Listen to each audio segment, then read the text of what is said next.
Bonjour à tous, on va donc commencer ce troisième topo de neuroimagerie qui va parler des territoires vasculaires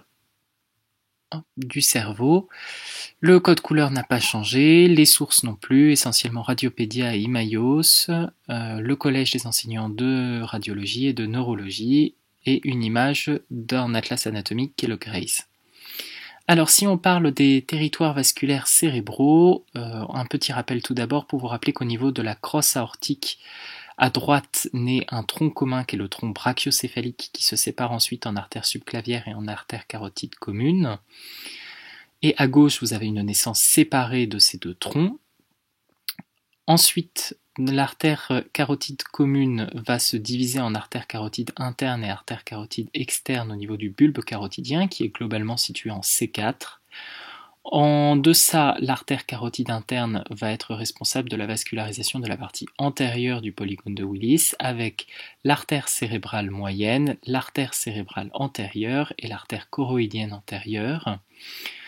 En niveau de la partie postérieure du cercle de Willis, vous avez la jonction des deux artères cérébrales, la jonction des deux artères vertébrales en tronc basilaire qui se séparent en deux artères cérébrales postérieures, et vous avez des anastomoses entre les réseaux antérieurs carotidiens et les réseaux postérieurs vertébraux au niveau des artères communicantes qui sont extrêmement variables, et vous avez notamment l'artère communicante antérieure entre les deux artères cérébrales antérieures et l'artère communicante postérieure entre la division carotidienne et l'artère cérébrale postérieure.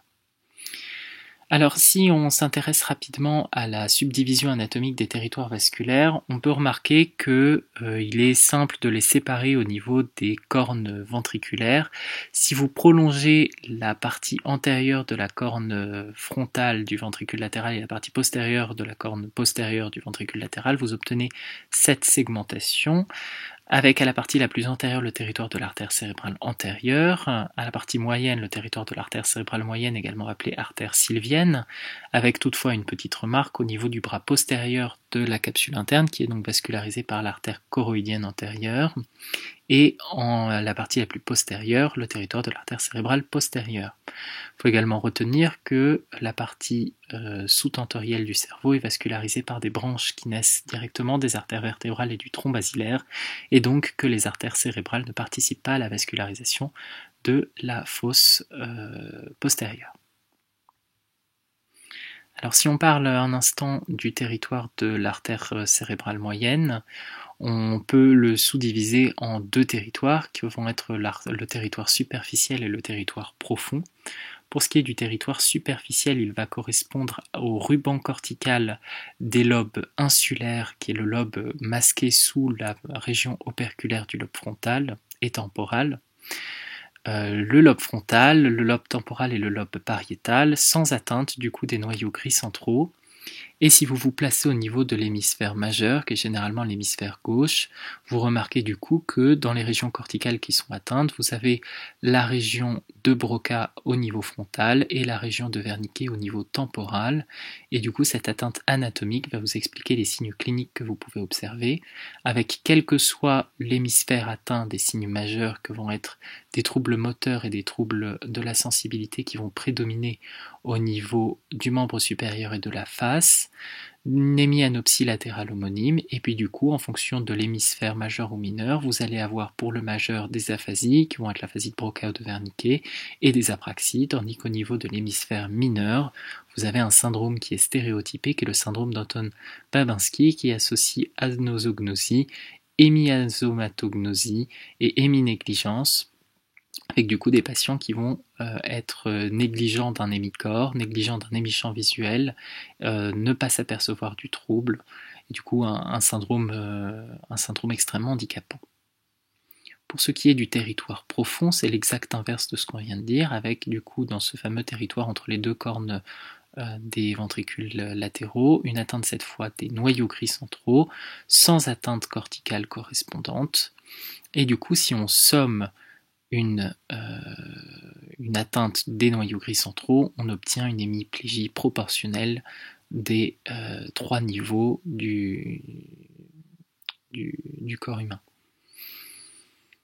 Alors, il y a le cas particulier de l'AVC ischémique total, avec cette remarque pour les D4, l'AVC ischémique sylvien total ne correspond pas juste à l'association d'un AVC sylvien superficiel et d'un AVC sylvien profond, mais à une ischémie de la totalité du territoire sylvien. Vous remarquez ici sur cette image que, en plus de l'AVC sylvien total, vous avez ici une atteinte du territoire de l'artère cérébrale antérieure.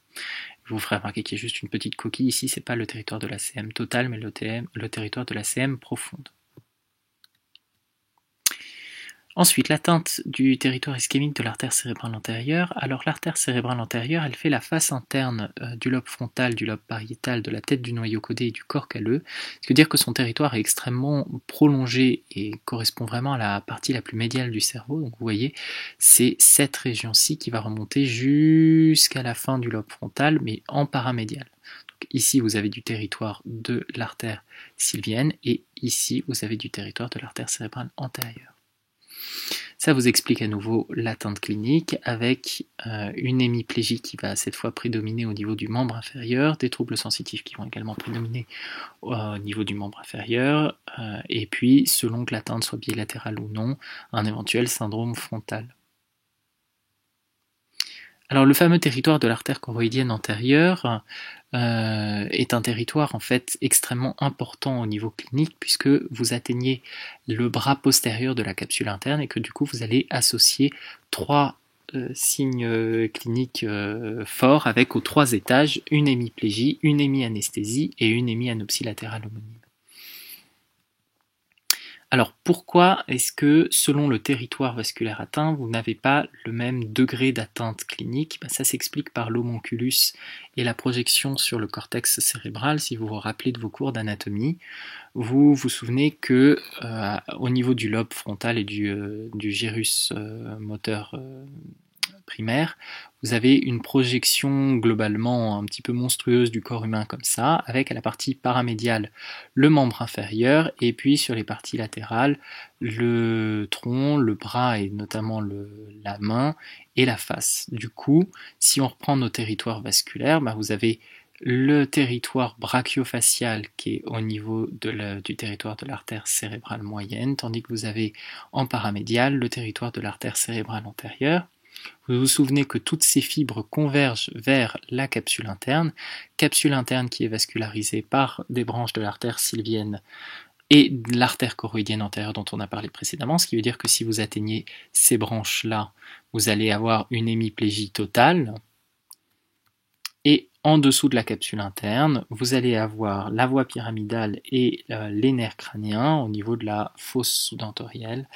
Et c'est un niveau d'atteinte, si vous associez une atteinte pyramidale et une atteinte des nerfs crâniennes, qui est donc une atteinte au niveau du tronc cérébral avec des syndromes alternes. Et ça, ce sont donc des artères du tronc. Alors, on continue avec l'artère cérébrale postérieure qui, elle, va vasculariser le lobe occipital à sa partie paramédiale, le lobe pariétal et le lobe temporal sur sa face interne, et en particulier il va vasculariser le thalamus, la partie postérieure du thalamus. Si je vous ferai remarquer qu'on avait en plus une atteinte du cervelet et du mésencéphale qui n'est pas dans le territoire de l'artère cérébrale postérieure, mais bien dans des territoires d'artères tronculaires dont on va parler juste maintenant. Au niveau de la symptomatologie du territoire de l'artère cérébrale postérieure, vous avez donc des troubles essentiellement visuels avec une hémianopsie latérale homonyme, des troubles sensitifs par atteinte pariétale, la cécité corticale, donc la fameuse atteinte visuelle, des troubles mnésiques en cas d'atteinte bilatérale à cause de l'atteinte temporale interne, et puis selon que vous vous placiez dans l'hémisphère majeur ou dans l'hémisphère mineur, vous allez avoir pour le majeur une alexie, une agnosie visuelle, tandis que pour l'hémisphère mineur, des troubles de la représentation spatiale et une prosopagnosie. Alors si on parle un tout petit peu de la vascularisation du tronc cérébral, c'est ce que je vous disais tout à l'heure, vous avez les deux artères vertébrales qui s'unissent en artère basilaire, qui se terminent en artère cérébrale postérieure à l'étage, au niveau de la base du crâne pour vasculariser l'étage sustentoriel, et de cette circulation va naître plusieurs artères, certaines sont peu variables, ce sont les artères cérébelleuses, vous en avez 3. L'artère cérébelleuse supérieure, l'artère cérébelleuse inféro-antérieure et l'artère cérébelleuse inféro-postérieure. Et puis vous avez des artères extrêmement variables que sont les artères pontines qui vont naître directement du tronc basilaire. Alors du coup, ça vous donne la symptomatologie qui va apparaître au niveau de la fosse postérieure avec des syndromes alternes lorsque vous atteignez des perforantes du tronc cérébral qui vont du coup correspondre à une atteinte d'une voie longue et généralement d'un noyau du nerf crânien qui naît à ce niveau-là. Vous allez avoir, lorsque vous atteignez des branches cérébelleuses, un syndrome cérébelleux. Et ça marche pour les 3 artères cérébelleuses. Mais la dernière artère, qui est l'artère cérébelleuse inféro-postérieure, est également responsable de la vascularisation de la facette postérolatérale du bulbe et va du coup être l'artère qui est responsable du syndrome de Wallenberg.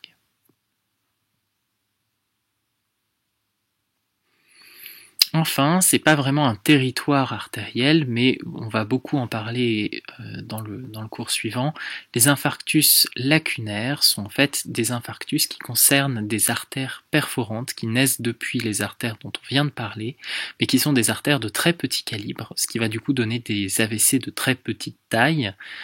Et ces AVC vont être pour la plupart asymptomatiques, sauf lorsqu'ils vont atteindre des régions éloquentes. Alors j'ai repris le collège de neurologie qui vous parle d'hémiplégie motrice pure en cas d'atteinte de la capsule interne, un petit peu comme l'artère choroïdienne antérieure, ou d'atteinte du tronc cérébral, de troubles sensitifs en cas d'atteinte du thalamus, d'hémiparésie et d'hémihypoesthésie en cas d'atteinte du tronc cérébral, de dysarthrie en cas d'atteinte du tronc cérébral ou du bras postérieur de la capsule interne, d'hémiparésie et hémiataxie en cas d'atteinte du pont ou de la substance blanche profonde. Bref, ce qu'il faut retenir surtout pour les lacunes, c'est que ce sont des AVC de petite taille qui témoignent d'une atteinte des artères perforantes et que ces AVC de petite taille sont généralement asymptomatiques, mais qu'ils peuvent devenir créateurs de symptomatologie en aigu s'ils touchent une région significative,